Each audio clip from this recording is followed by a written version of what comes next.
Welcome to the latest Watercolors Aquarium Gallery podcast, brought to you from the Aquarium Rush Studios in beautiful downtown Grand Rapids, Michigan. It's hot. Yeah, too hot. Yeah, that's all right. My name's Ben. I'm Amy. And I'm Charles. Today, back by popular demand, we are bringing back one of our famous top 5 lists. Hey, woo! Yay, the crowd goes wild. These guys. I know, right? So, I did a little bit of research on this one. Look, I even have notes. Ooh. And I added something fun to it that you'll just have to wait for what that fun is for when it's my turn. But today we are going to do our top 5 favorite cyprinids, because sometimes there's just not enough love for cyprinids. And I did a little bit of research on trying to define a cyprinid and decided, why would I do that? That's what Charles is for.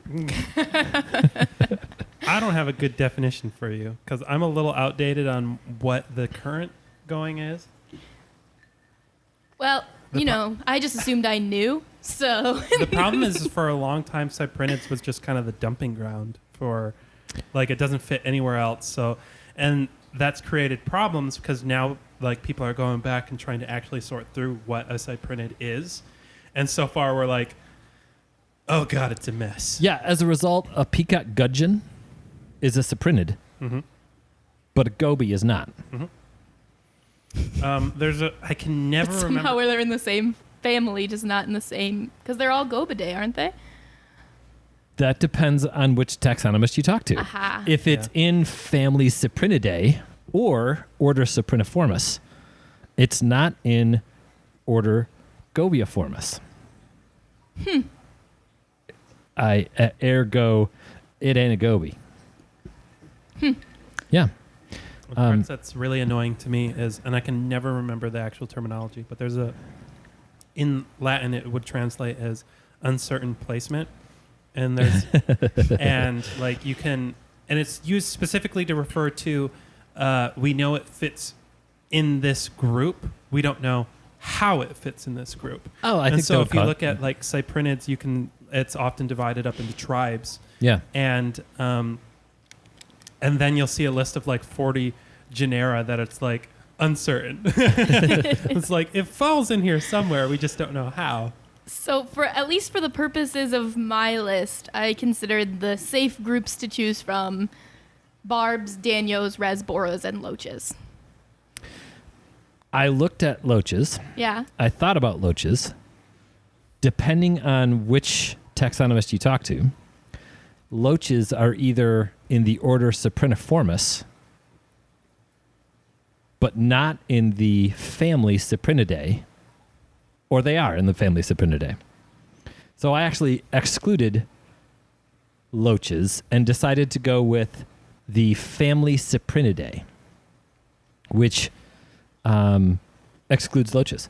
But I didn't do any loaches anyway. well, that's good. Well, I was going to, and then I had a question about whether we could actually get them anymore, because zebra loaches are endangered at this point. Interesting. And I haven't seen them on the list in months. Yeah. Fascinating. Yeah. Sad. Sad. They Anyways. are bred using hormones on a commercial level, but they Right. don't seem to be available to us right now at this moment. Coincidence? I don't think so. I don't think so.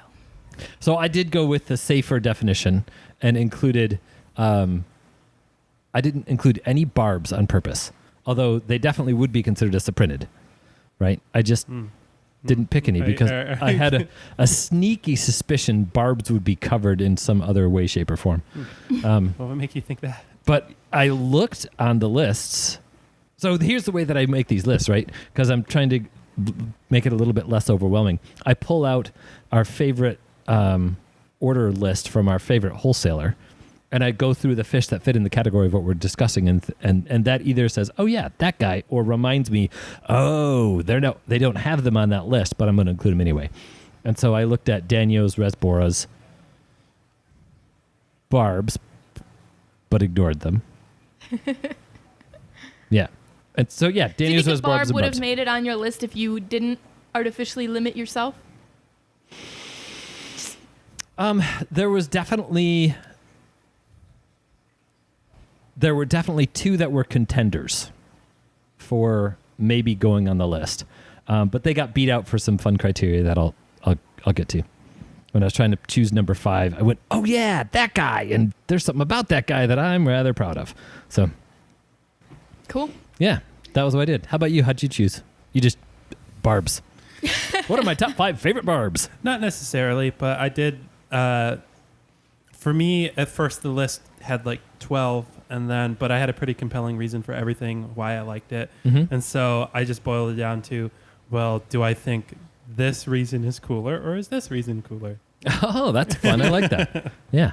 Me, I just start with the first 5 I think of, and then usually that's a pretty good place to start. Yeah, and then am I missing something here? I'm like, all right, let's think about all the rasboras. Yep, those are the first ones that come to my mind. Here's the barbs. And that usually works out pretty well. And so what was the first one on your list? The first one that I thought of were SP rasboras. Yeah, that's a pretty solid pick. Yeah, it's like sometimes with these lists we're a little inclined, and at least I personally am, to want to like come up with the absolute coolest possible fish. But man, SP rasboras can just go in so many tanks. There's something about that fish, and I don't know if it's because it's less common or if because it's actually cooler. But, that's the Trigonostoma genus, I believe, right? And the 3 common ones that we get are Hangeli, Hetemorpha, and SP. And Hetemorpha being the famed Harlequin rasbora, which is a gorgeous fish. Yeah. But there's something about SPs I like better. For me, SPs have 2 things over everything else in the genus that really makes them nice for me. Is A, they're native to regions in Thailand where I keep fish from. And the other one is Harlequin rasboras are too chunky for me. Like you know what I mean? Yeah, so I do. The SPs are just a little bit more streamlined, a little bit more fishy, I guess. And it just makes me like them more as a schooling fish in my tank. I could see that. At least aesthetically, I prefer the color a little bit more with the SPs, and they get that nice, almost like a glow line on the top of that black spot that they have. That shines. The Harlequins have those nice bright orange fins, but that glow is really what draws me to them in a tank. Yep, I agree. So, great little peaceful fish. No, you're not doing anything wrong by going with Harlequins instead. And if you like them better, I totally get it, but you're wrong. So. One of the other things I really like about this fish is how easy it turned out to be to breed. Yeah. We did it on accident. Yeah. Yep. Yeah, I personally didn't think that would happen without messing with the water in some way. I assumed that you would need soft water for them because if they were wild caught fish. Yeah.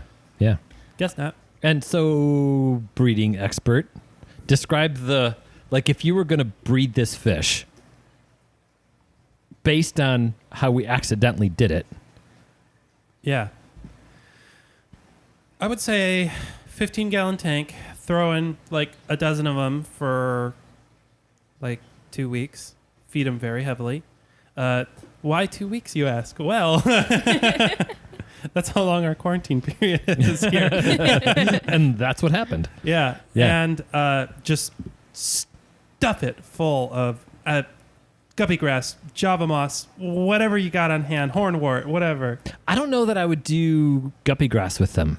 Just because of the floating, I'm wondering with this fish and with some of the egg scatters, does that interfere with the true scatterers? Like the open water scatterers, right? Yeah. Some of these fish want to go dart into a mass of something and scatter eggs, and some of these fish want to be over a specific something. Some of them just want to be as out in the middle as they can be, and just willy nilly wherever those eggs can go. It's true. My experience, and this is me admitting my limitations. My experience is more limited to egg scatterers that want to spawn inside of something, right? Not over something. Yeah. So, and I guess we didn't really demonstrate. Yeah. We had it was actually not in a quarantine tank. It was in a display tank upstairs or a cell tank. Yeah. And somebody came in like the day, like within a few days of us putting them up there and said, I'll take them all. Mm-hmm. And so we didn't have fish to put in that tank right away. And baby showed up. Yeah. I thought that was pretty darn cool. It's pretty darn cool. And those stripes come in way earlier than you think they would. It was pretty adorable. Miniature little SB rasboras are sweet. My favorite part is that the little like orange like thing on the top starts off like as a little dot on top. Yeah. And just as they get older, it slowly spreads. So it's just like they got the little black bar and just a little dot of orange. Yeah, that's a great fish. Yep. Great in a Planet Aquarium. Mm-hmm. Nice. Kicked it off right, Amy. Thank you. All right, Charles, which barb are we going to talk about first? I'm actually not going to start off with a barb. Of course you're not.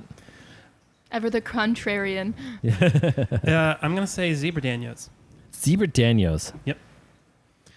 I think they are one of the most, like, they very clearly turned into the, like, especially in the last, 10 years, turned into the, oh, it's too common. No one cares about them anymore.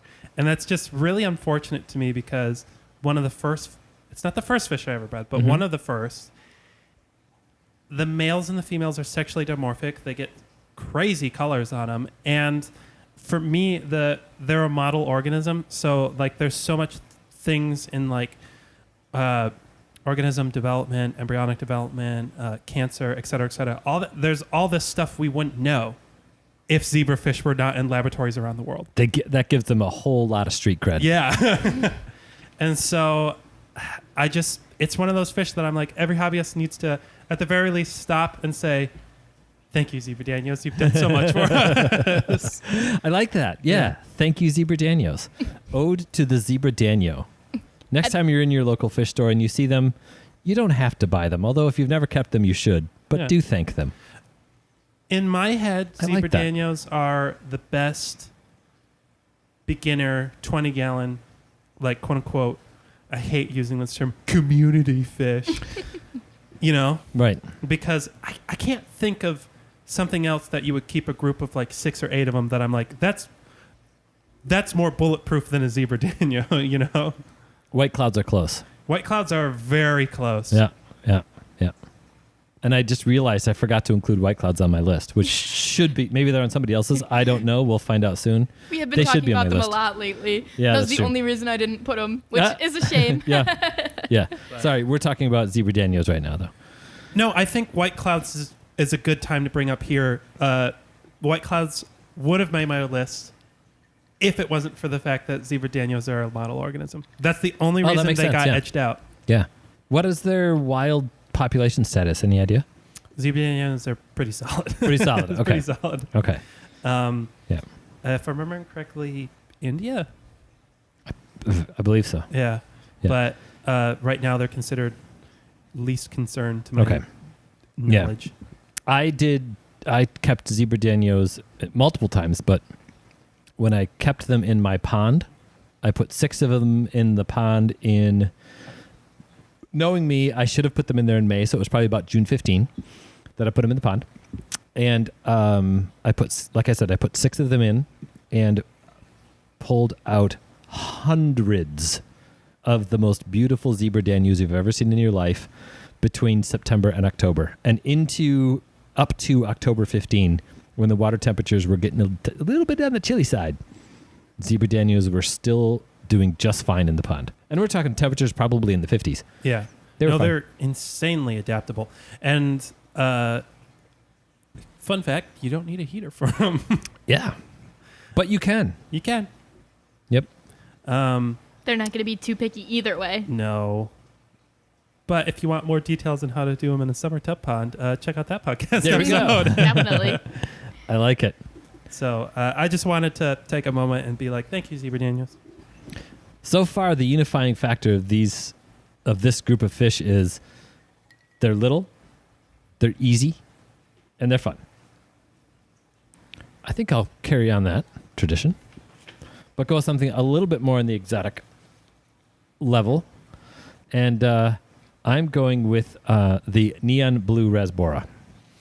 Nice. Yeah, Cyprinidae goblinus. And I really like the name. In fact, I like the name so much. All of the fish on my list, I even broke down the etymology of the names because I thought that would be fun. Mm-hmm.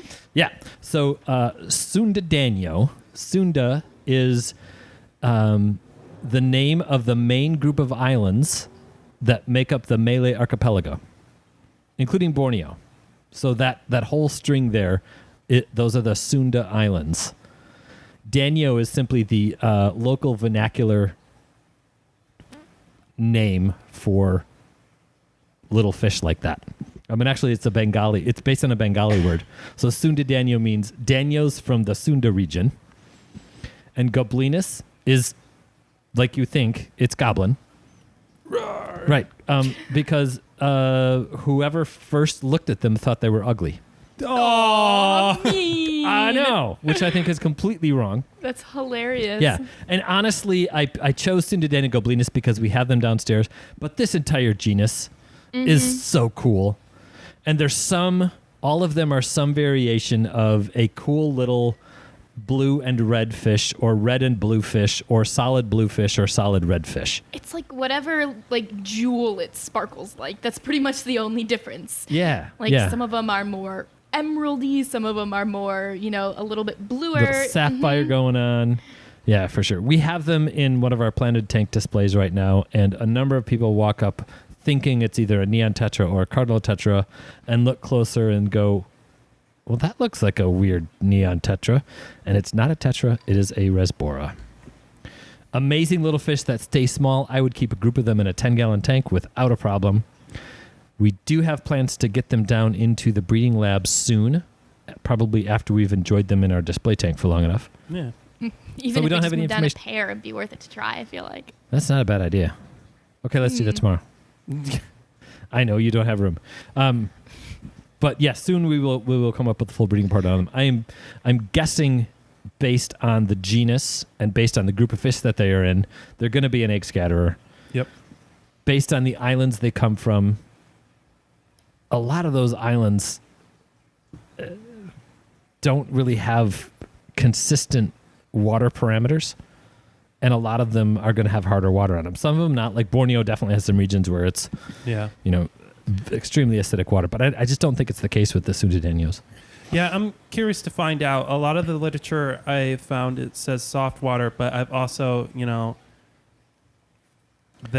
lot of the literature indicates they're a little bit more sensitive than our experience has been. So I'm like, how much do I want to believe you? Yeah, and they say soft water, but then you look at the range, and some of those places where the regions that are found, that's not going to be soft water there. It's not going to be brackish or super hard.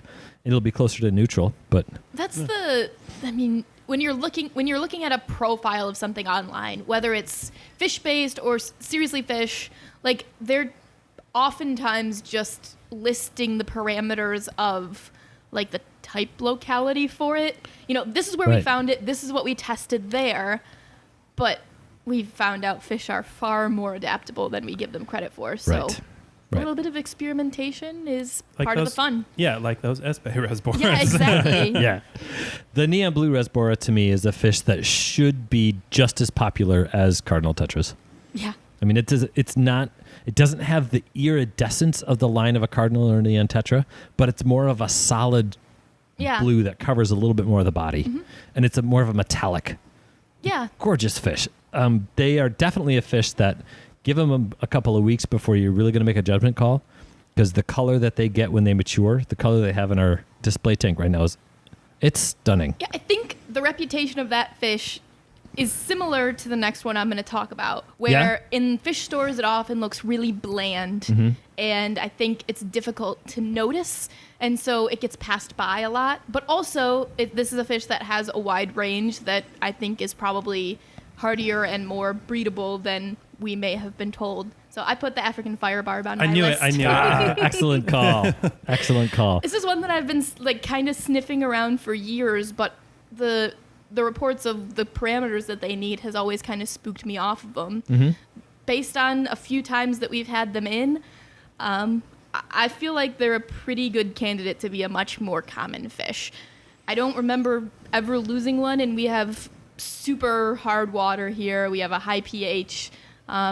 They've eaten everything we've thrown at them, and give them a couple weeks, and the color that they start getting is amazing. They're aptly named. That Mm-hmm. was one of the barbs that was on my list of, okay, if I'm going to include a barb, it would be the African fire barb.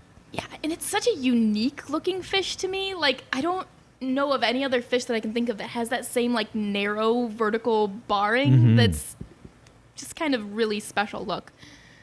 I love things that scale down well, you know, whereas larger fish might have thicker bands, like a smaller fish should have thinner bands, and that really like sits well with my like aesthetic needs. Yeah, I like that. How big of a tank have we been keeping those in? A 10-gallon is probably a great starting point, but I'd say you should be able to do a small group in a 5.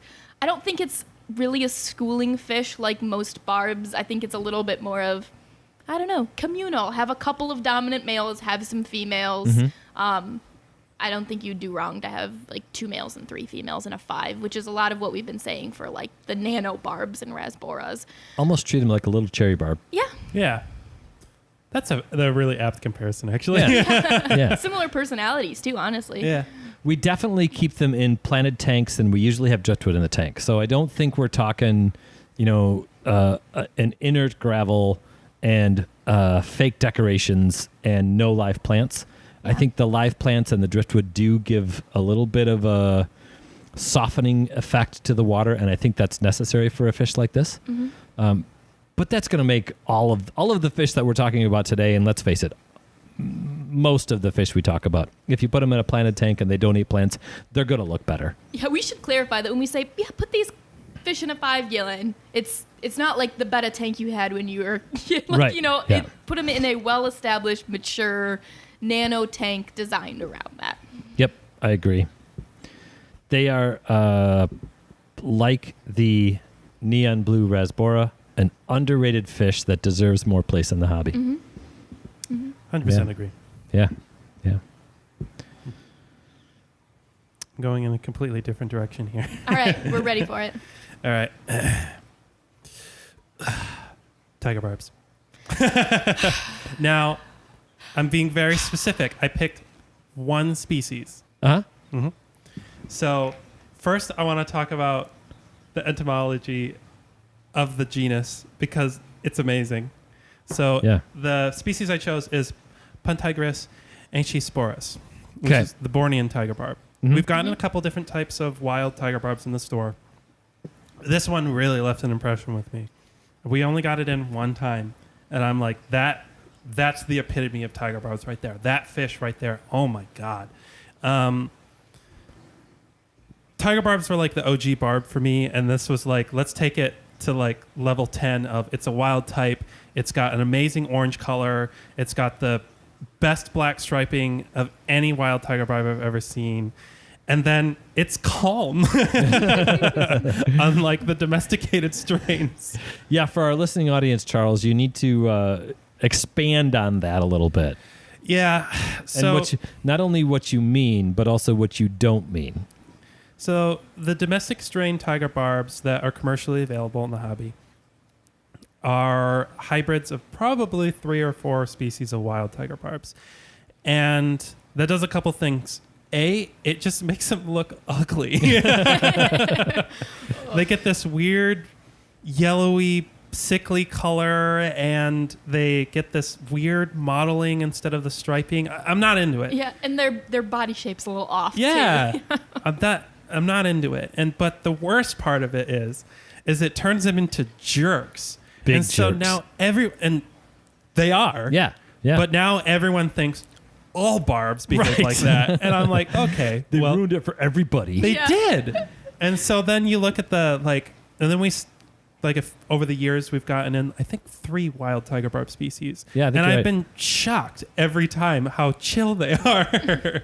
One of them, I think we talked about being fine with keeping it with cardinal tetras. Yeah.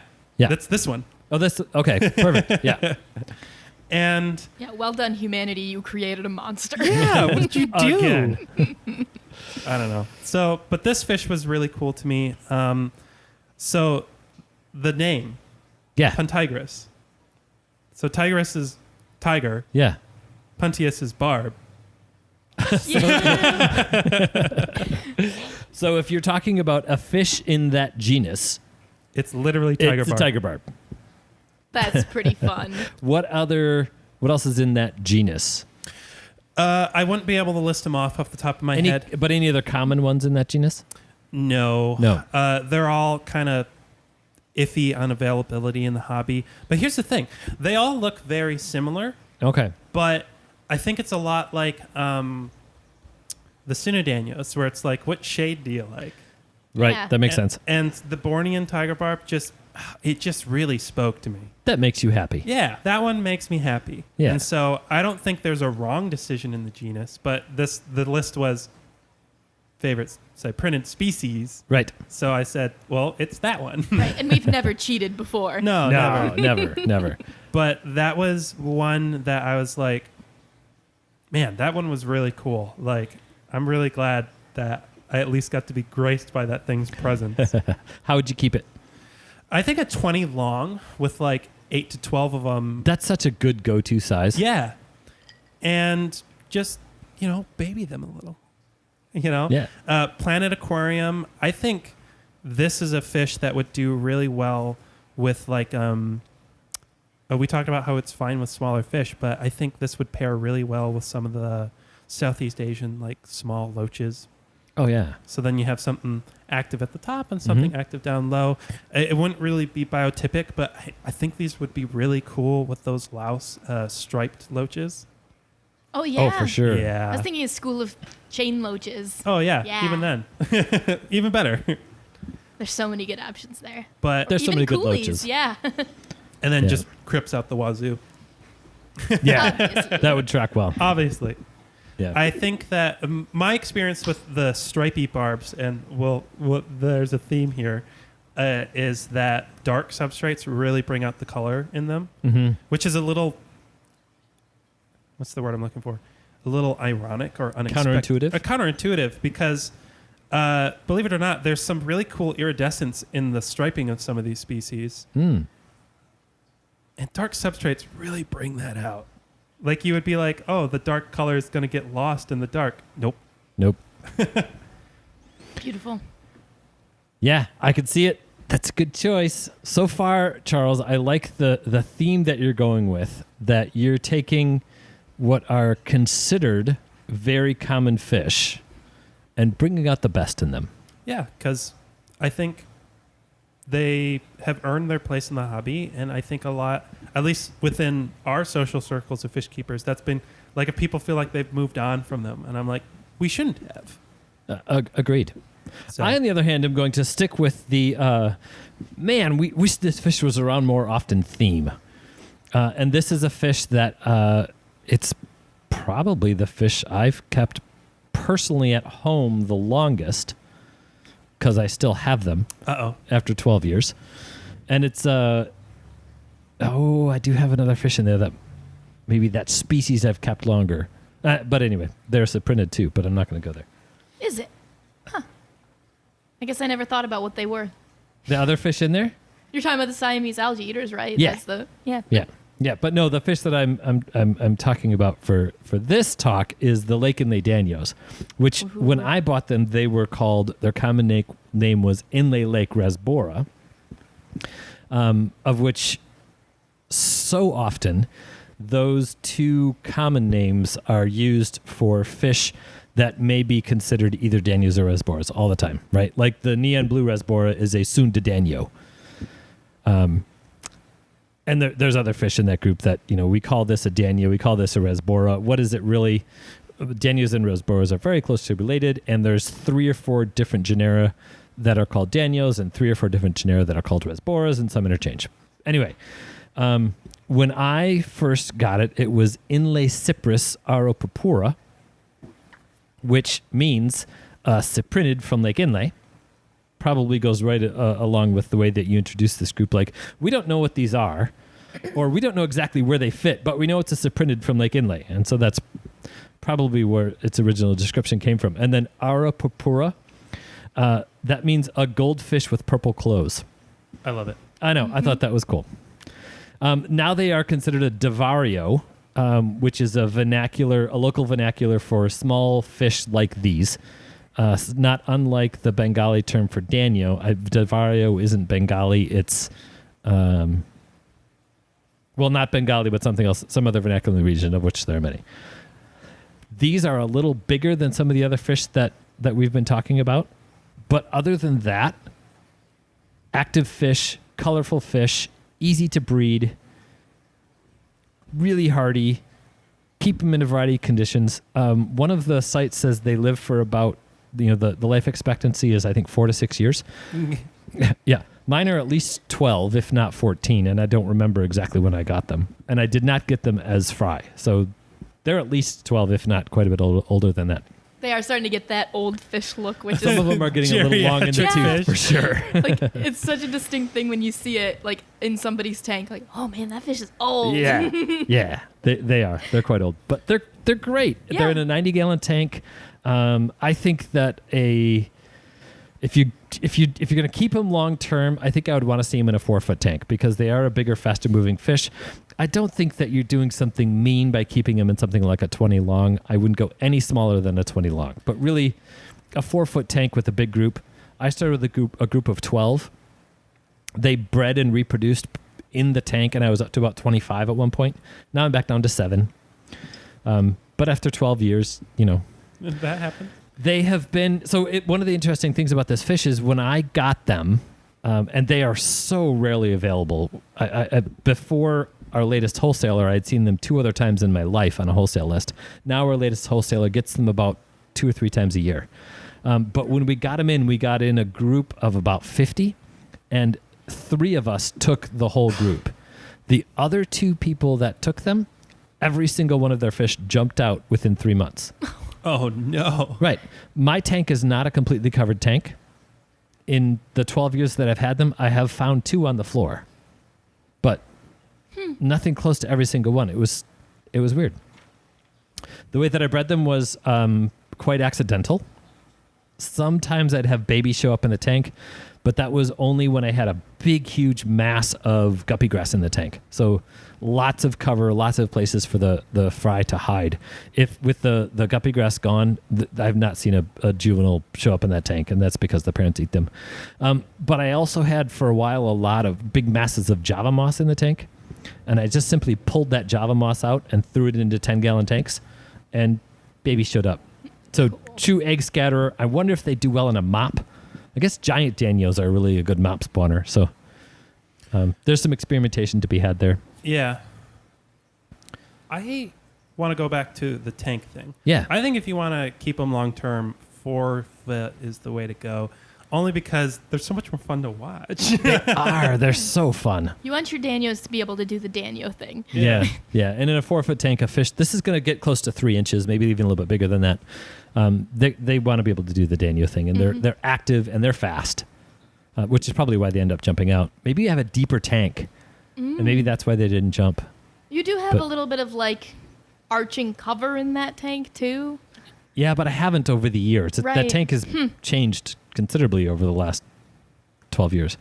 I think that if we, the next time we get them in the shop, the way that I want to breed them is take a 4-foot tank, put in a bunch of Nias grass, put in a bunch of spawning mops. If we've got a bunch of Java moss, put it around. Take whatever the group we have is, hopefully it's a lot, put that whole group in there, keep it in there for 2 weeks, and then pull it. Pull the group, leave the stuff behind. Yeah. Sounds fun. Yeah. I've only ever fed them flake food.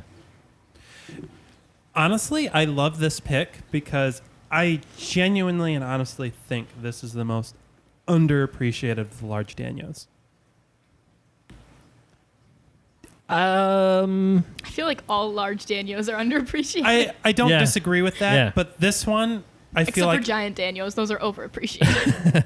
Oh, big, beautiful giant danios They are are gorgeous. gorgeous. They're gorgeous, but Yeah. I think the Lake Inlay Daniel in particular, in my mind, it's the biggest crime that it's not more loved. That I agree. Yeah. You know, that I agree. Like, I could be like, oh, I can understand why you don't like an Upsarius Danio, but I don't understand why more people don't want Yeah. Lake Inlay Danios. My whole pitch for these fish and why they should be incredibly popular here in Michigan is because Lake Inlay is it's a basin lake or what is the where water flows in and not much flows out. Yeah. And it's got huge mineral content, not unlike Lake Tanganyika and Lake Malawi. Mm-hmm. So it's this isolated body of water. It's a huge lake. isolated body of water in what's mostly would be rainforest and swamp and low pH water, but the pH in Lake Inle is like 8.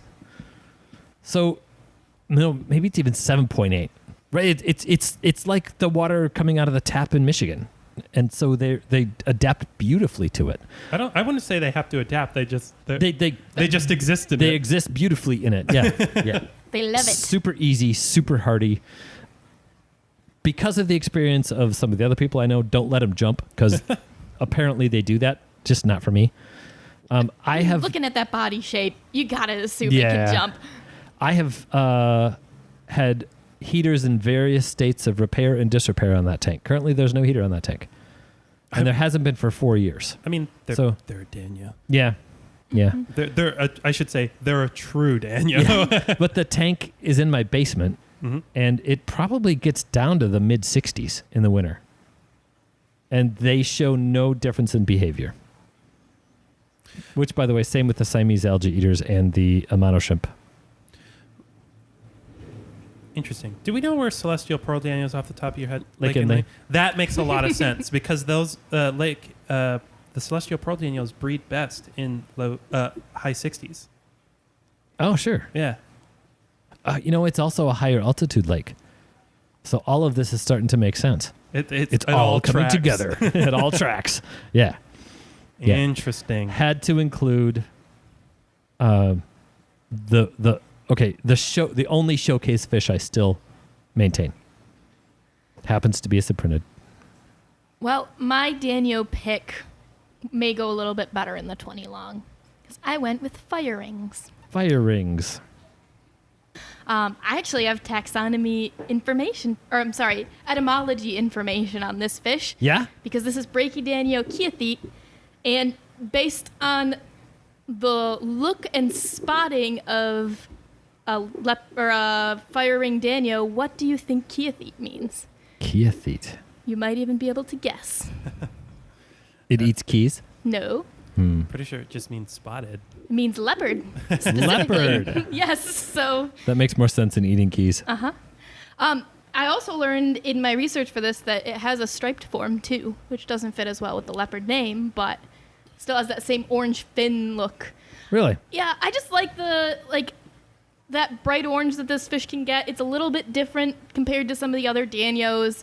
And, so many danios are just different paint jobs and sizes of a similar mode of life. So this is the one that I like. Some have spots, some have stripes.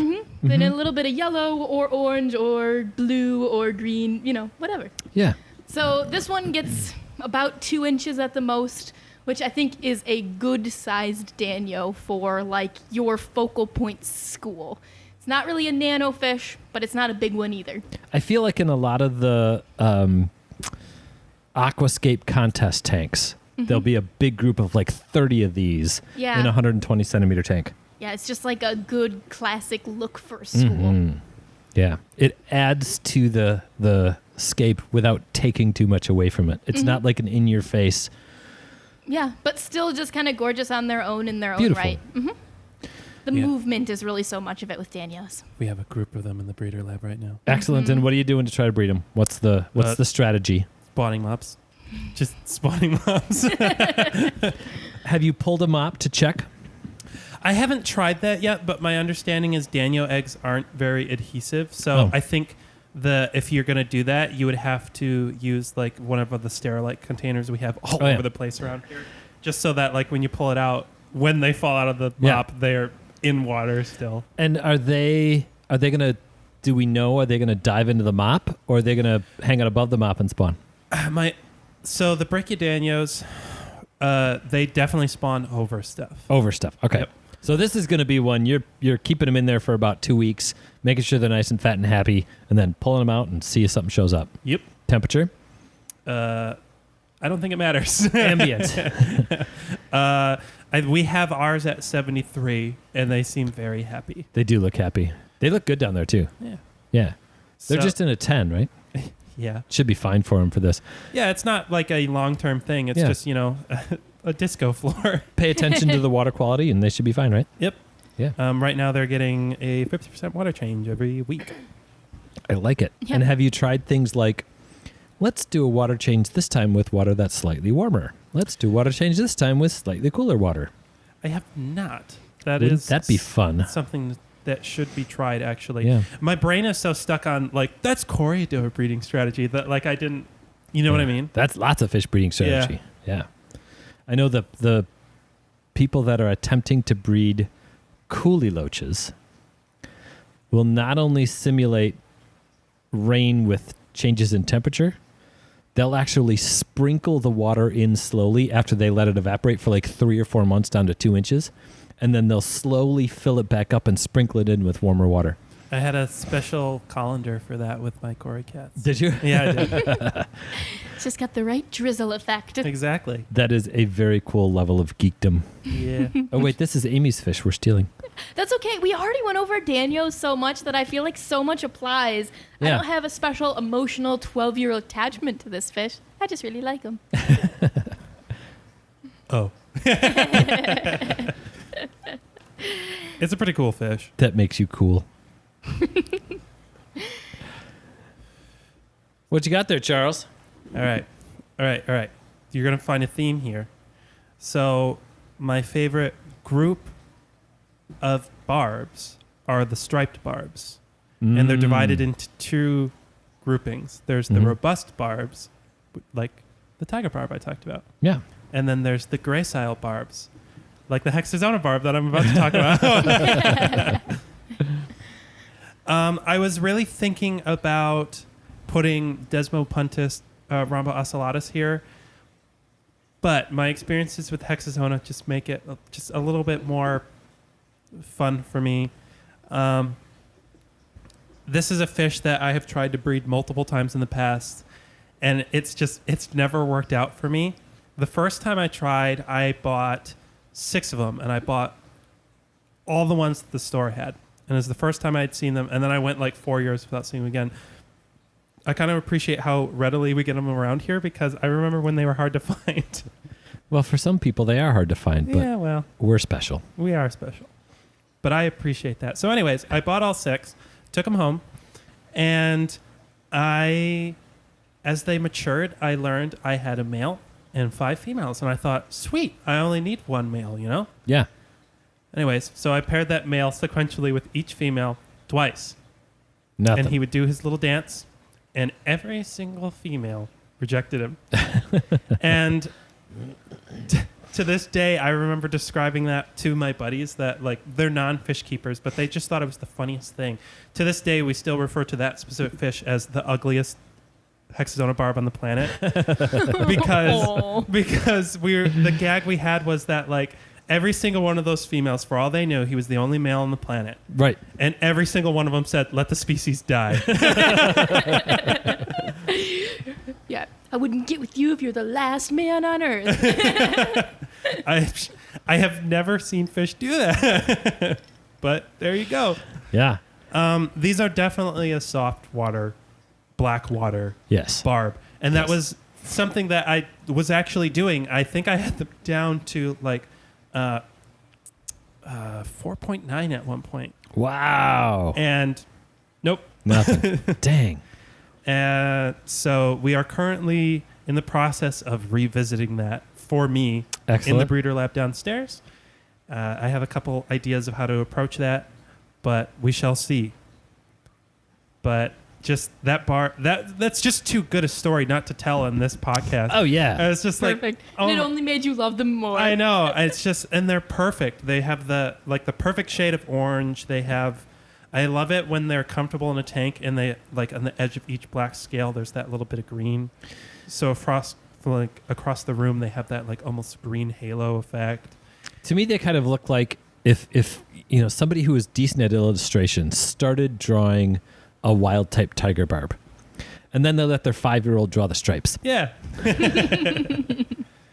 And I just love that because it's just fun to watch. And honestly, we talked about how those Bornean tiger barbs could be in a tank with cardinal tetras. When people ask me how to take care of hexazona barbs, I say, how do you take care of your cardinal tetras? Exact same way. Right. It's a cardinal tetra in a slightly bigger body. Large school, calm tank mates, if you want to breed them low pH, etc. Like all the same stuff, except maybe don't heat them up to 82 degrees. I think 78 is a good cap there. Yeah. I wonder if the challenge you had with breeding them was you tried to isolate pairs instead of going, let's take a group. Because a lot of these fish, they want a big group. I don't disagree with that, but I was trying to replicate how Czechoslovakian breeders breed. Yeah, but those guys, they do some crazy cool stuff. It's true, but I think my best experience with barbs has always been isolating pairs. And that seems to be the case with people across the water too. Okay. There must have been some factor, but to this day, he's always stuck with the title of the ugliest barb on the planet. That's so sad. Yeah. I think I like the group idea. Try that next. I mean, that's what's currently being tried, but I am telling you right now, all the literature is separate them out. Yeah. All right. Well, it's worth a try. That is what we're doing now, though. Okay. In case you're wondering. Good. What's the pH at right now? It's in the process of being lowered. Remember the setback with the sand? Oh, that's right. Yep. Yeah. Yep. All silica sand is not created equal. No, we definitely learned that. Yeah, it's fun fact, by the way. Our original Blackwater roe in the breeder lab had silica sand. And the inert sand. Exactly. Turns out this one was contaminated with calcium carbonate, and all of my efforts to lower the pH meant nothing. So now they're in a bare-bottom tank. Buffering really works. No variables this time. That bare-bottom tank with a bunch of leaf litter and some driftwood, that seems to me like if you want to try the natural method of lowering a tank, do it with a bare bottom. Yeah. I mean, the tank have a bare bottom, not you. I mean, if you want to have bare bottom in your fishing, that's fine. But, the tank bare bottom as well. But, man, I just really love these barbs. I think they belong in a lot more tanks. They're very adaptable. Like, if you're breeding, you have to mess with water, but I've never had to do that to keep them in a tank that's just for display. Yeah, the ones that we have for sale are just in a regular tap water, and they look gorgeous and they do well. I've sung their praises. We can move on. Right. Well, let's move on to another one on my list that falls under the category of, is it a rasbora? Is it a danio? Depends on who you talk to. And the reason I put this fish on my list is we have been keeping this fish successfully for a few years. We get them regularly. They do extremely well for us. A lot of our customers that buy them take them home, have the same experience with them. We had them in a display for a while. They looked absolutely gorgeous. They did well. But for some reason, we hear reports from other stores that they won't carry them anymore because they can't keep them alive. Can I guess what it is? You already know what it is. Yeah, I know. I'm cheating. It's cabotis. It is cabotis. Microdevario caboti, which the name means. Microdevario means small devario, which devario seems to be, like I said earlier, that is a local vernacular for fish like these. If you're judging by non-scientific hobbyist distinctions, they sure look like a rasbora. They've got it's a more square shape than a long shape. Yeah, deeper body. Exactly. Yep, I agree. Deeper body. But caboti was whoever did the scientific description of this fish. One of his friends who helped in the field was a person named Katsuma Kubota. Oh. So they named the fish after him. Cool. That's where it comes from. We had these in our. That is a 30. Is it? No, it's a 40 gallon. Yes. No, it's a 30 gallon. Yeah. No, it's a 40. It's 40. It's just an odd shape. That's right. It's a 40 gallon.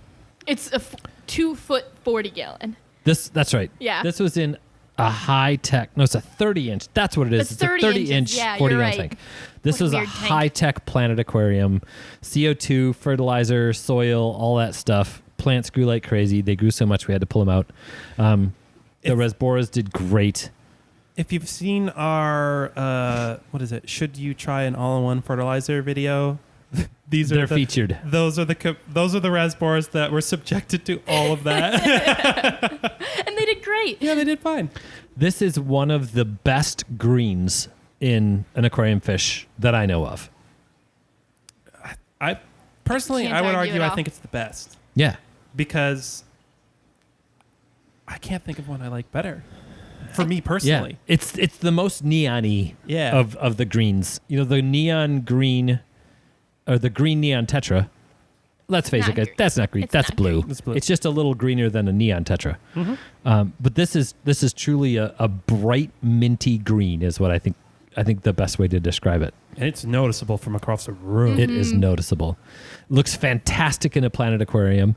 We did not get any eggs coming out of that. And although we didn't try that hard, I wonder if we would have pulled all of the fish out and then waited if we would have had eggs show up. It's possible. This is a fish that usually comes in pretty young. Like, I bet True. when the ones that we ended up with, we could have tried, but the ones that we started with, I'm not sure. They grew a lot. Yeah, that's probably true. We could not keep it in the display tank because it looks so amazing in the tank that people would just come in and buy it. Pretty much the green of a glow tetra. Yeah. Yeah, you're not wrong. Yeah. Yep. So there, natural fish. Yes, exactly. Again, this was an easy fish for us to keep. So a good Planet Aquarium, I think, is part of the key to that. I don't know that I would. Well, okay, let's be honest here. I don't want to keep a non-Planet Aquarium. So to say I wouldn't want to keep this in a non-planted tank is like saying I wouldn't want to keep it in a dry tank either, because I love if plants. If it's got water, it should have plants. It should have plants. Yeah. I'm looking at you, like, behind you is framed your, like, plant propagation setup, and you're like, man, I really like plants. I'm like, we never would have guessed. I just never knew. Yeah, there's no fish. Well, there's some otocinclus in one of the tanks, but that's it. And somebody put a betta in there for a while, but I think they took it back out. Oh, it's because someone wanted it. Yeah, but I didn't even notice because the plants are what I care about. Yeah, so maybe I should try these guys up here. Ooh, that's a good idea. Get them to breed. I feel like those tanks beg some little breeding projects. They do. I just have. Yeah, I know. I'm easily distracted, but you know that about me. What was I talking about again? I would have no problem putting a group of neon green rasboras in a 10-gallon tank. Yeah.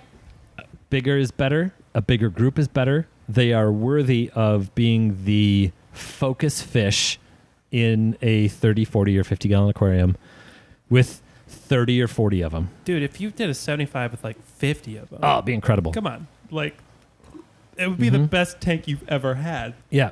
We used to have a phrase back in the day that was called small fish, big impact. And we don't use that enough around here. But I mean, this qualifies for small fish, big impact. Yeah. Yep. The easiest way to describe that is imagine a group of 100 cardinal tetras. Right? Small fish, big impact. Turns out they're not the only ones that can do that. These guys would do it great. Yeah, and they eat everything. Flake foods right away. Yes. Anything they can fit in their mouths. Yep. And they don't get so big, so keep them with some shrimp. Yeah. Solid pick. Thanks. Speaking of perfect fish for a shrimp tank, Ooh. I chose kind of the late blooming younger brother of a fish that's really hit the hobby hard these days. Yeah, I think I know.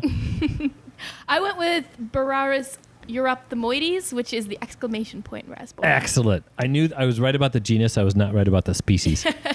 Chilies are definitely the more popular one right now. And yes, that bright red can't be understated. But I honestly think that they're the most popular out of that genus because they color up the fastest. They do. They get a good red.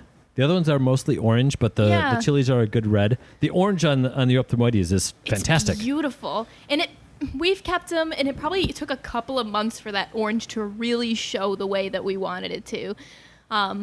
They just kind of start off as more of a gold coloration, and then watching them settle into a tank is really fun.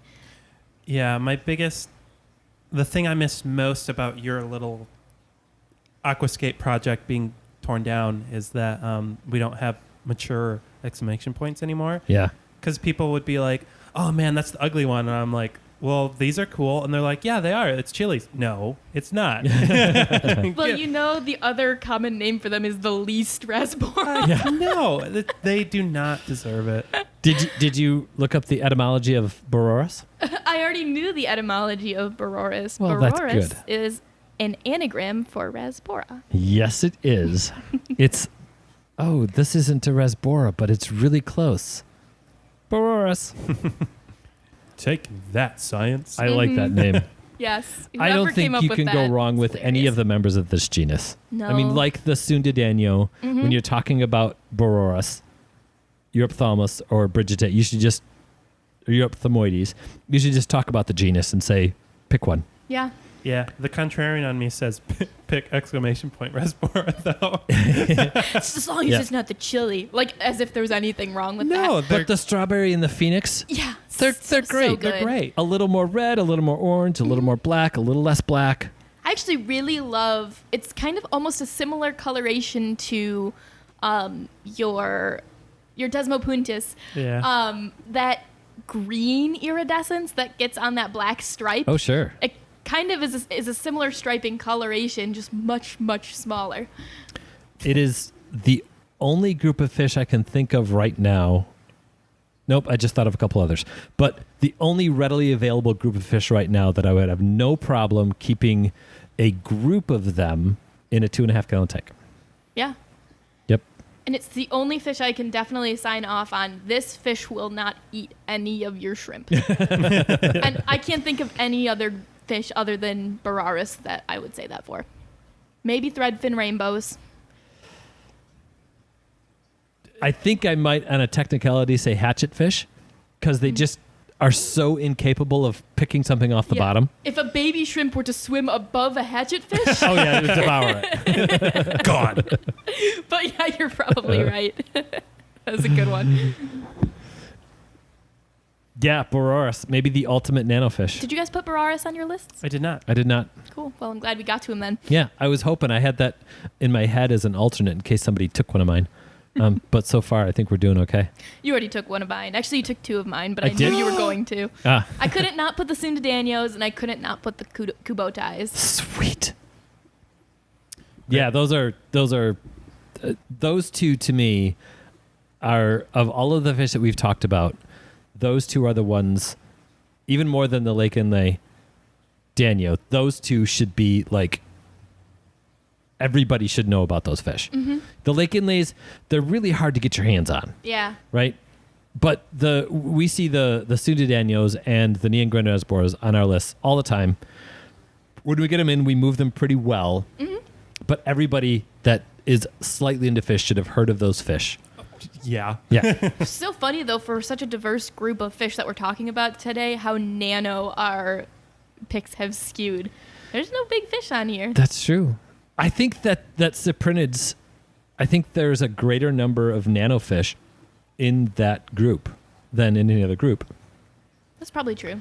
And particularly available nanofish. Mm-hmm. And we're really into nano tanks around here lately. Yeah. Well, and cyprinids kind of have an advantage. So there's a hypothesis. I don't know how. It's an older one, so I don't know if it's still kind of forefront. But there's a hypothesis that fish originally might have originated in the Southeast Asian region. So they're very diverse there because they've just had the most time. Makes sense. That makes sense. Yeah. Yeah. I like it. That hypothesis is also an explanation of why in the Caribbean there's so few, that's how I want to word it, so few species because it's the furthest away from the point of origin. So, you know what I mean? Oh, sure. Yeah. And then the Amazon is just like, and then we have species, like we get to buck the trend only because species, like this is the best place to speciate in the world. Yeah. Yeah. Yeah. I can see that. It's pretty cool. Mm-hmm. Mm-hmm. Anyways, sorry.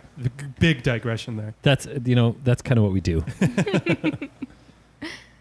Yeah, we asked the question around here, can we talk about anything for an hour? And the answer is no. It's not enough time.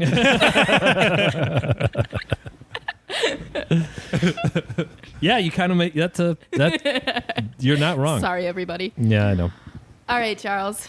We Wait, got to keep is it moving. We Yep. still I have thought it another was round, you. right? What did you just do? I just did you the did exclamation Boros. Oh, point. that's Yep. okay. And I've got two more left. So I'm just making sure everyone knows where we're Oh, yeah, me at. too. Okay. Yep. All right. I would be lying if I did not bring up cherry barbs. Fair enough. Yes. This was the first fish I ever bred back in 2005.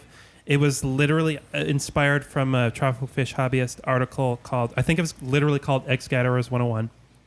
And the extent of my picking cherry barbs was just, I could tell the boys from the girls really easily. I think that's why my first egg scatterers that I worked at were rosy barbs for the same. Yeah, I could tell them apart. Yeah.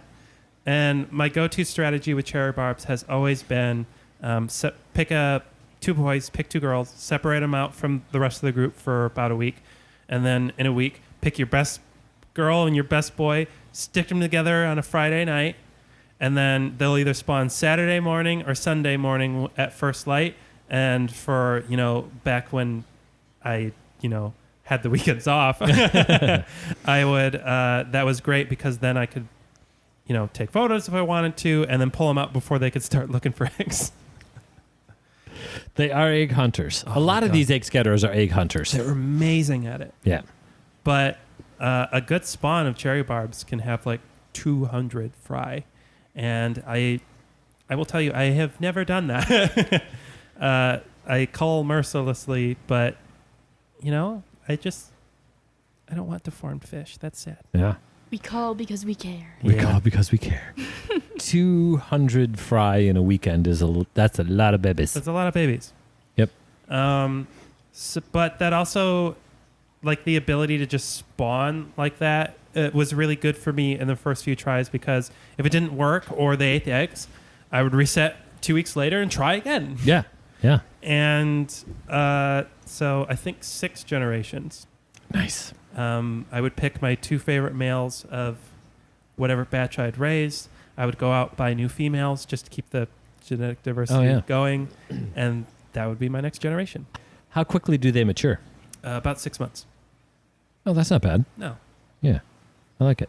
So I think it's a notable thing here that, if you want yield, take a few, and you want yield on specific fish, take a few, separate them, and for a while, and then put them together. yeah. And that's probably how you'd get higher yield. Mm-hmm. If you want to get your 6 for your BAP points, and you just want to do it cheap and easy, just go buy half a dozen or a dozen cherry barbs, pop them into a tank for a week, and pull them back out. And I bet you're going to get your 6 babies. I don't disagree with that. With the cherry barbs, I was very selectively breeding, though. And so that extra level of control was valuable for what I was doing. It's the 2 breeding strategies, right? I want everything to go right, and I want these specific fish, or I want to turn and burn, baby. Yep. So I pick your strat, I guess, depending on what your goals are. Yeah. I think that the BAP people out there should be taking notes and recognizing that when I was like really going after BAP, I would go after mouth breeding cichlids and live bearers because there was something about those that seemed easy to me. And egg scatterers, there was just something untouchable, something scary about trying to breed egg scatterers. Raising fry is the scary part of breeding. Yeah. It's nice to think that the fish will do some of the work for you. That's definitely a lot of it. But then we started getting accidental spawns from a whole bunch of egg scatterers without really putting any work into it. So try that. If you want to get BAP points, don't be afraid of egg scatterers. One of the keys to being successful with egg scatterers is you have to leave some tanks empty for a while. Yeah. And with live bearers and with mouth breeding cichlids, you don't necessarily need to do that. It can be small tanks, but it works. Yeah. But anyways, first spawner for me began the whole trend of, man, I want to try breeding more stuff. And that was the beginning of the end. I think if we would come up with a list of a top 5 list, the top 5 most classic fish in the hobby, you've included 2, if not 3 fish that would fall into that category. And I appreciate that. Yeah. There's nothing wrong with going back to some of the classics. Yes, they are available everywhere. That doesn't mean there's something wrong with them. Might mean there's something right with them. Yeah, exactly. I'll be honest, if I was recommending to someone, like if they came into the store today and were like, what would be a great first breeding project? I would actually steer them in the direction of checkerboard barbs. They just, some of the commercial strains of cherry barbs these days are not awesome. So unless you know someone who's working with them, I would caution you away from them, only just because I'm like, they can be a little weak, and checkerboard barbs have not suffered that. Yeah, that's a good point. And they have everything I like about cherry barbs: easy to sex, easy to breed, easy to raise fry, without that one thing. Yeah, fair enough. So I like it. So I think I'm going to have, unless I'm forgetting something, and that's very unlikely, I think I'm going to have the one fish on this list that is not a barb, is not a danio, and is not a rasbora. all right, hit me with it. Pandagaras. Yeah. Ooh, yeah. Mm-hmm. So what does Pandagara mean? That is an official, actual cyprinid.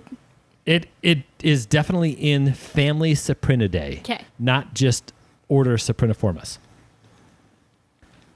So Gara flavatra, which, okay, the name Gara is an Indian word from the Indian subcontinent, not Native American. An Indian word meaning bottom-dwelling sand digger. Yes, Perfect. there's a word for bottom-dwelling sand digger. I thought that was cool. You're such a Gara. And then flavatra means yellowback. So the name Pandagara means bottom-dwelling sand digger with yellowback. It's very descriptive. I know, right? To us, it means a really cute, cool-looking fish that eats black beard algae. Yeah, I can't believe I didn't even think of them. Mm-hmm. I thought of them. I knew someone else would get them. So the genus Gara, there's like 25 or 30 different fish in that genus. I had no idea. Yeah. Mm-hmm. There's like 3 that show up in the hobby. There's more that show up on our lists regularly. They're just all brown. Pandagara is definitely the hot cousin in this genus. We've had at least 2 of them in otherwise. The only other notable Gara, I think, is Rufa, which is the doctor fish, which is the one that they use in spas. The pedicure fish. Exactly. Yes. Juvenile Pandagaras do that. Like it's when we get Pandagaras in, and sometimes we get them in that are very small, like right on an inch and a half in length. If you put your hand in a tank full of those fish, you have to be really careful when you pull your hand out, because there might be a bunch of Pandagaras stuck to you. And sometimes that makes them drop off on the top of a tank, and then you're like, oh my God. Yeah. Yeah. I'm a monster. I'm sure Luckily, we've they're never lost fine. one. Yeah, they're very hardy fish. We just recently got in some of the largest Pandagaras that I've ever seen. They're They're beasts. definitely the largest I've ever seen. Yeah, and they're They will do it too. You just got to work with them a little bit. yeah. Yeah. I know some staff around here have been working on that a little bit. So if you Uh-huh. have way too friendly Pandagaras, it's because our staff is spending too much time playing with fish and not enough time doing water changes. Wow, just calling them out, huh? That's okay. I never criticize them for that. I think I'd call that a compliment. Yeah. So these are a really chunky bottom-dwelling fish. They have a really fun, goofy personality, and many of them will devour blackbeard algae. Mm-hmm. They do it a little better when they're younger than when they get older, but I think part of that has to do with when they're younger, they have a higher metabolism. They need to eat more. And as they mature, they can eat less and just wait for the good, what I call it, the manna from heaven, the person feeding the tank to throw food in the tank. So I don't necessarily think that's a maturity thing, but that's anecdotal evidence. There's nothing scientifically based on that statement. I didn't document it, so really I'm just... It's pretty much the same case with any algae eaters, though. Like, they're voracious as juveniles. Yeah. And then it tapers off a little bit. That's a thing with juvenile fish. Mm-hmm. Well, with young creatures, they need to eat more often. Herbivores are kind of inefficient, so Yeah. they need to eat even more often. Yeah. Yeah. The Pandagaras will eat lots of other kinds of algae as well. So what I do know about this fish is they are not, like many of the fish that we're talking about tonight, they are not an easy fish to breed. One of the local club members who successfully bred some of the Bashirs, some of the really difficult to breed loaches. He wrote an article in Amazonas magazine about breeding the rainbow darters, which are a local darter found in this area, and he successfully did that. He tried with a pretty big group of big pandagoras, tried all kinds of things, all kinds of triggers to get them to breed, and was not successful. Yeah, so we should probably leave this in because I did just look it up. Okay. Like I went to that page because you were making me feel like I'm crazy, like because I know I have seen that, and apparently there's a company that does it. A company. Yes, so it's Hine Aquarium, Tin Hine Win from Hine Aquarium. He's got this method to breed them that they're trying to make them commercially available rather than pulling from wild stocks as much. Wow. So they do go into how to breed it, and I'm just going to bring out the highlights here just because it's pretty interesting. Can I do a side note on Tin Hine Win? Yeah. Because we're talking about cyprinids, Danio Tinwini. Oh, that's him. Oh, cool. Okay, well then even more cred, right? Yep. All right. So what he uses are essentially those continual flow tanks where there's a spray bar that pushes out and then a tube that runs out and recirculates so that they have that constant flow and oxygenation. And then they use like a channel in there to collect eggs. Okay, so they are egg scatterers, but not necessarily in a specific spot. They are spreading those eggs out, letting them flow downstream. These are a compact fish, which they're definitely designed for fast-moving water. We have done just fine keeping them in tanks with normal levels of circulation. Okay. This is something we need to come back to because that's the way I remembered it, is that they're going to be more of like lay in crevices or whatever, but they were collecting them through that and having like that continuous flow system. Interesting. I think when I first looked into it, I did some more research, but I do not remember it that well anymore. Well, then I would say we do a reach out to the group here. Anybody have any experience with breeding pandagoras? My experience with them and the experience that I have heard from others is very difficult, nigh into impossible to breed. Apparently, there's some people that have done it. Yeah. Very cool. Yeah. Mostly we like them because they're really cool looking and they eat black beard algae. Yeah. Yep. And super personable. For those of you who don't like not seeing your plecos, great alternative because they are Right. always out. Yeah, for sure. Cool. Yeah. Good choice. I can't believe I didn't even think about it. My brain was so stuck in the Daniel rasbora barb. And then I was like, I don't really want to deal with loaches. So I go back to the Daniel rasbora barb thing. So, I just had that one digression. Yeah. Perfect. I'm glad we did it. Yeah.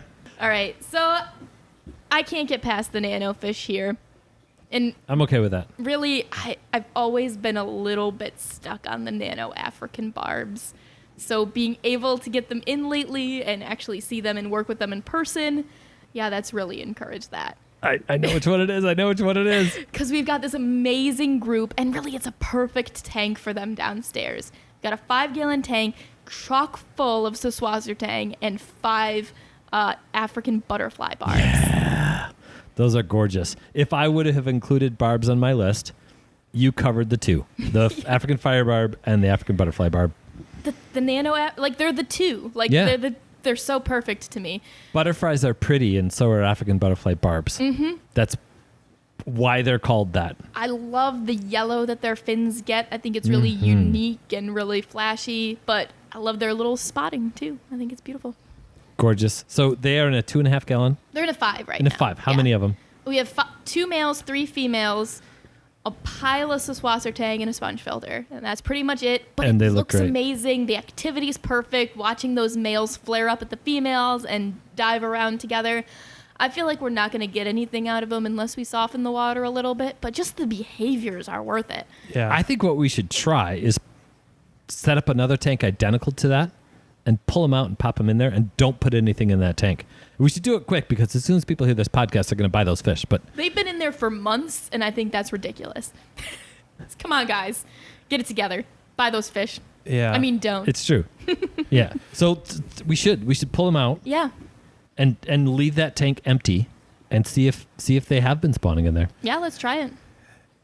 We should try it. I hate to be the bearer of bad news because my understanding is this is a barb where they're like calcium ions mess with their sperm. That makes sense. It's probably the case that it will work. Yeah, but we're going to try. They are definitely a soft water fish. Yeah. This is not like the African fire barb, which is found like literally everywhere. Yeah, this is a lot more of a specialized locale, and getting them to breed would be definitely more of a challenge. They're so cool looking. They're so cool. They're definitely my favorite of the nano barbs. If you really want to get into breeding them, my recommendation is to start with Tropical Fish Hobbyist has readily available on their website. You don't need a subscription. An article from like 10 years ago of this guy, his process of trying like 3 different methods of breeding butterfly barbs. And I really loved that because it was a journey of like he was trying strategies other people were working. And I think it's one of those great humbling / like paradigm shift things where part of the time you need to understand you're not doing something wrong to breed. You're doing what's wrong for you as an aquarist. Oh, sure. To breed. And so like the first 2 strategies just didn't work because they weren't fun for him. Oh, right. Yeah. Like someone else was like, oh, this is what I'm doing. He'd replicate it. Didn't work for him. Then he found the strategy that worked for him. Do you remember what it was? I think the last one was literally it was the laziest method. He just had a super soft tank. I think it was a 10-gallon with as much Java moss as he could just jam in there, and fry just showed up. He didn't even pull the adults out. That is, that's how I bred white clouds. That's how I did rosy barbs. Make the water sort of the way they like it, and throw a bunch of Java moss in there, and just leave them alone for a long time. Yeah. I'm skimming through that article now, and he just ended up going with pull out the parents. That's the way. Right, right. But it looks like he said he was so worried about them because they do have this super sensitive reputation. Yeah. That like you don't want to move them, you don't want to mess with them, you want to just let them do their thing. But things work. They work. Sometimes. They work. Well, we definitely need to try that tomorrow with that fish. We need to pull those out and see if we can. I think that should be easy enough. Yeah. I like it. All right. Yeah, we've got 2 more to get through, right? Yep. All right, Charles, what you got? All right. Hello, Daria fasciata. Which one? It's the panda barb. Panda barb. I was trying to think of which barb that was. Or melon barb for some of you. For some of you. Right. I like panda barb. I like panda barb. So this, for me, combines elements of everything I like about all the other barbs we've talked about today. It's got some kind of weird striping. It's got some really cool colors. They're sexually dimorphic. Almost all the ones that are available in the hobby are wild caught. So if you want to start your own line, you're starting with completely new genetic stock. They're red. They're a little bit bigger than the ones I talked about. They're also a little bit more boisterous than the other ones I've talked about. But that doesn't detract from me because that's like this for me. Like panda barbs are the epitome of everything I like about barbs. If they're all wild caught, is that because they're hard to breed? Nope. Or they're just readily available in the wild and there's no point in breeding them? They're readily available in the wild and no one's breeding them right now. Interesting. We've done it. What? Here? Here. Yeah. That's they right. were the first success in the breeder lab here.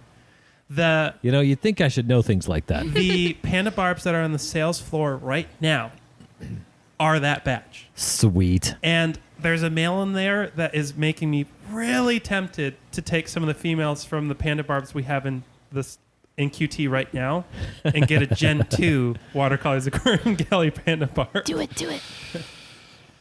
Tempting. I know. Anyways. All right, so what size tank? What'd you feed him? Break it down. Bare minimum 20 gallon. Bare minimum. Okay. This is definitely a barb that I feel like you should go a little bit bigger, probably like a 3-foot tank. What'd you breed him in? We did it in a 10 gallon. Bare minimum is a 30 gallon. I mean, we did a 10, but Yeah. I'm speaking specifically for if you want to display it, though. Oh, okay. If you want to keep it for its lifespan Yeah. and observe it for how cool it is and how zippy they can be, I think 3 feet. Okay, but break down the breeding. Breeding. Yeah. Yeah. Like, okay, you've sold me. I'm going to go out and get everything I need to breed this fish. I don't know if I'll keep it in a display. I just want to get my points. If you just want to breed them, I definitely recommend the pair strategy. This is definitely not a group spawner. Okay. Because the male specifically courts females. Okay. An individual female. Cool. So I say pick your best player and find your fattest female. You meant playa. Yeah. Right. Separate them out for a week. Make them, really, really hankering for it. Put them back together. Leave them in for a day. Okay. 2. Pull them out. Yep. And so that's where you pop them into a 10-gallon tank, right? Yep. And what else is in that tank? We've tried several different strategies here, and they all work. They all work. Okay. Just for funsies, one of the spawns, and the fry didn't survive, and it was just because I was dumb, and I don't want to talk about it. It would have worked. They just needed proper fry care. Right. We got fry from it. Just an egg grate. That was it. Yep, they spawned in the open water column, and the eggs fell through, and they couldn't get to them. Perfect. So I think these are a perfect candidate. Some of my favorite barbs are I've stolen Amy's plastic canvas boxes she made for mandarins that didn't work for mandarins. Oh, yeah. They're amazing for spawning certain species of barbs. Some of those were actually built specifically because our resident, well, not our resident barb expert, because that's you, but our, non-resident barb expert told me to make them. So they were made because Mike Manji told me to make them. I love that. Yeah. The ones that don't have the actual, acrylic, Window? Yep, that's what they're for. Perfect. Well, anyways, they're great for that. Perfect. And mops. And this strategy was really fun. One time we collected eggs by sticking a Sterilite container into the quarantine tank, putting a mop inside of it. They spawned inside the mop, pulled the Sterilite out, and you just, everything works with them. I like that. And then if you just want to, Ted Judy, he's got a video of, he's just got a heavily planted tank, and they're just spawning all over the place. And it's like... Babies wow. just show up. Yeah, it's like, I feel like this is a pick your, what chamber in the gun do you want to load? Very cool. So... A mature male melon barb. Absolutely gorgeous. And unique. Mm-hmm. I would... That's another thing I really like about them, because their pattern of... What's the other name for him? Panda barb. Panda barb. Okay. The pattern of each individual is slightly unique. Yeah. So you can, if you want to, get to know them as individuals. Oh, sure. They're not just I'm sure there are individual personalities in firing danios and zebra danios, but I can't figure them out. You're not supposed to. That's the whole point of that strategy. Yeah. Barbs are definitely more of individuals to me. Yeah. Right. And so there's so much to love there. They do have a lot of personality. Charles is getting all gushy in his barbs. I love them. Aw. But the panda barbs have slowly but surely over the years, there was a time where if you had asked me 10 years ago, I would have said cherry barbs are my favorite. If you had asked me before that, I would have said tiger barbs are my favorite. And in the time when I first started working here, Exozona barbs were my favorite. Panda barbs have managed to supplant all of those, and I'm like, this for me is the epitome of everything I love about barbs. Very cool. Yeah. So everyone should try them just once. I'm getting tempted to maybe just pull a pair and pop them into one of these tanks for a little while and bring them back up. Yeah. I should. You need to just have 2 pairs or small groups of fish that you just flop back and forth. I know. That'd be cool. Well, we have some wild females, and we've got a beautiful F1 male. Oh, there we go. I should do it up here. That'd be cool. You may have just convinced me. Well, Right. Speaking of breeding strategies and one that we can't find, this is the opposite. You talked about everything worked. Well, so far with these guys, nothing has worked yet. So I had to bring up a fish that it's definitely for a bigger tank. Does it deserve a big place in the hobby? No. But it deserves more place in the hobby than it has. We have them in one of our displays. They're super fast. They're super active. I don't know that we've had any fish in here that keeps the cohesive, schooling-looking group better than this fish. I'm talking about the Royal Butterfly Upsarius danio. Yeah, this is a fish that's a little intimidating when you first watch it because they are so fast. They are. You know what? One of my favorite things I learned today about this fish. Do you know what Upsarius means? I used to know this. I don't remember. I know. I looked it up when we first got him, but I cannot remember at all. Little fish. Oh yeah, because I remember we looked it up the full name and it was something like beautiful little fish. That's exactly what it is. It's Upsarius pocellus. Yeah. Beautiful little fish. They are. And they are. Now, by Aquarius terms, they're not really little because beautiful little fish would be, like the neon green rasbora is a beautiful little fish. These are a beautiful medium-sized fish. Like 6 inches plus, right? Or No, though these are going to max out at 4, maybe 5. Okay. Yeah, I don't think they're going to get much bigger than that. Yeah, this is a fish. This is a fish. Yeah. They are fast-moving. They are extremely active. They've got really cool colors. I love the stripes on them. Do you know what one of the alternative common names for the Upsarius genus danios are? Common name? No. I know sometimes they're labeled as Beryllius, but yeah, I've heard the whole group, including Beryllius and Upsarius, being called hillstream danios. Hillstream trout. Trout danios. Trout danios. Trout danios. Okay. That's what go. I was. The hillstream danios is true. I just wasn't thinking of that. But I've seen in some papers, like scientific papers, they're labeled as trout danios. Totally get it. Yeah, they kind of have that look. They've been very easy to keep. We now can get a pretty readily available supply on those guys. They don't seem to do anything to plants. No, they eat whatever food we throw in the tank. We actually have them in with a couple of pairs of dwarf pike cichlids, and it's pretty cool to see the behavior of those pike cichlids with those Upsarius danios. I mean, that's fun to watch. The one caveat I will give for this fish is high oxygen demand. Oxygen demand. Move that water. Move that water. And metabolism. Holy cow, can these things eat? Yes. They just use so much energy. Yeah. Yeah. If you are looking for that, I want a fish that's moving all the time and is super active, I don't know that you can beat this fish. No. One of the most fascinating things about them to me is we do have a power head on that tank to encourage flow. And their life is so designed around the flow of whatever body of water they're in. You can change the shape of the school just by redirecting the pump. Yeah. You can push them to certain areas of the tank. You can make them do wherever you want just by changing the flow a little bit. They're going to hang in the flow. Yeah, they just want that perfect spot and they will be in it. Yeah. That means that if you plan your aquascape, you can force them exactly where you want them to be in that look. Exactly. You do need to have that aquascape be fairly well anchored because of the amount of movement that these fish like to have. Yes. But you want to simulate a river system, it's hard to go wrong. A 4-foot tank is an absolute minimum, and really a 75. Or for a while, there was a company making this 100-gallon, it was a 75-gallon tank, but it was 5 feet long. Oh, that would be perfect.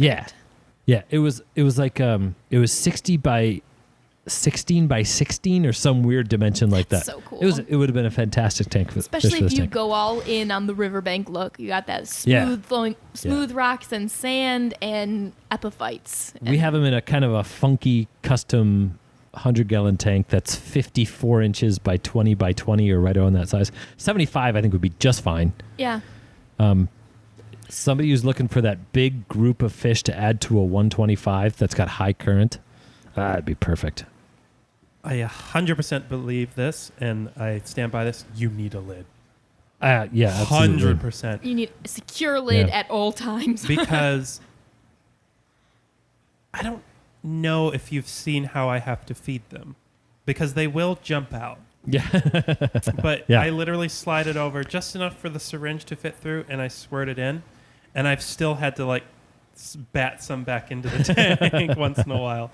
And they don't they don't mind it. They're Yeah. they're durable. They're but, very durable. But it's unnerving to an Aquarius to have a fish just so willing to launch itself at Yeah. your face.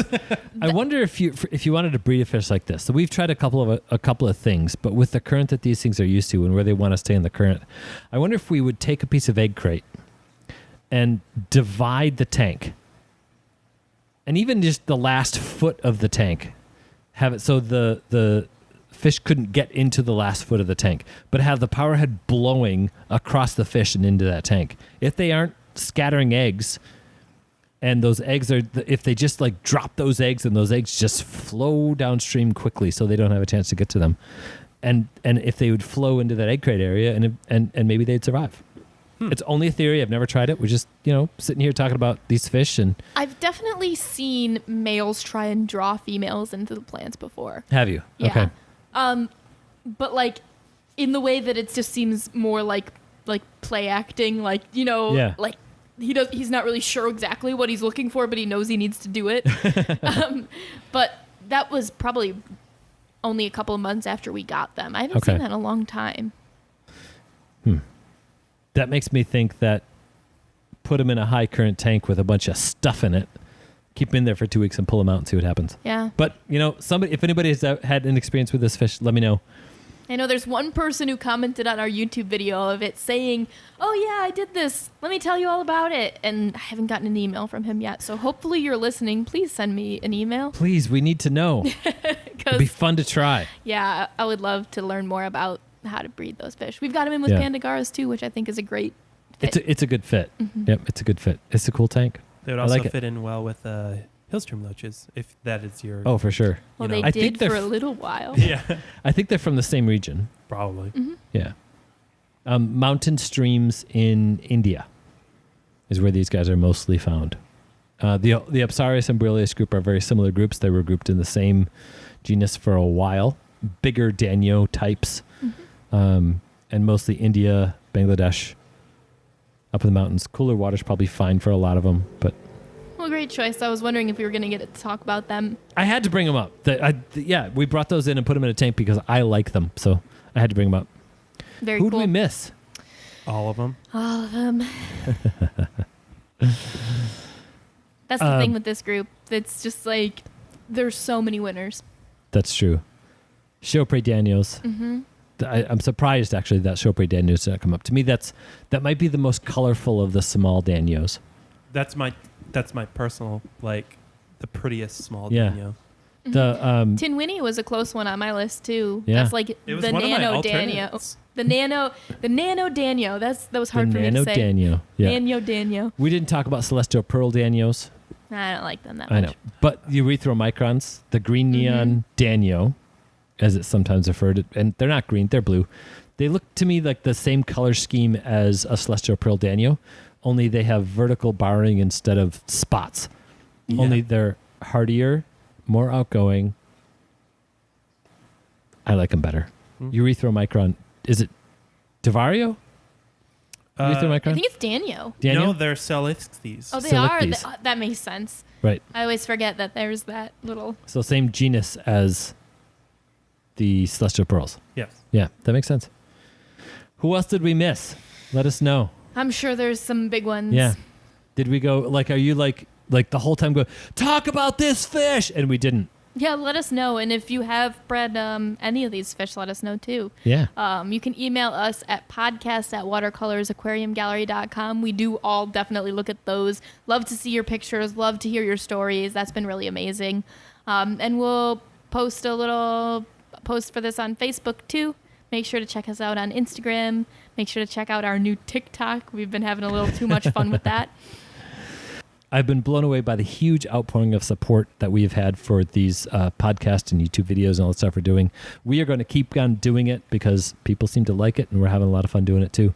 So thank you so much for listening and watching and paying attention. And let's have lots of fun and keep those hands wet.